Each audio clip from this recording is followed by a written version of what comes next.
ఒక్కసారి గుర్తుకు తెచ్చుకుంటే గత 4 రోజుల క్రితం 5 రోజుల క్రితము ఆంధ్రజ్యోతి ఒక స్టోరీ రాసింది. పరారైపోయాడు వెంకటరెడ్డి, తన భార్యను తీసుకుని షిప్లో ప్రయాణం అయిపోయాడు.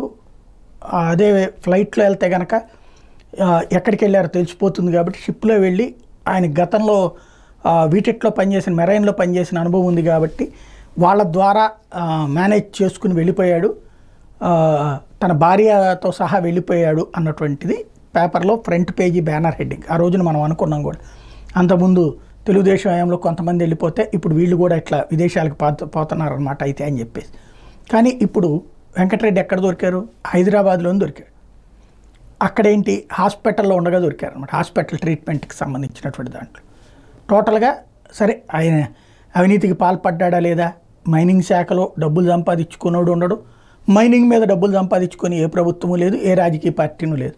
కాకపోతే తర్వాత కేసులు పెట్టుకోవడం అన్నటువంటిది ఇదివరకు ఏంటంటే దాన్ని ఎంతవరకు పరిమితం చేసేవాళ్ళు అంటే పెనాల్టీలు వేసి వాళ్ళని అవతల ఉన్నటువంటి ఆ మైనింగ్ కాంట్రాక్టులు పొందిన రాజకీయ నాయకుల్ని మన వైపుకి తిప్పుకునేటటువంటి యాక్టివిటీ వరకు ఉండేది.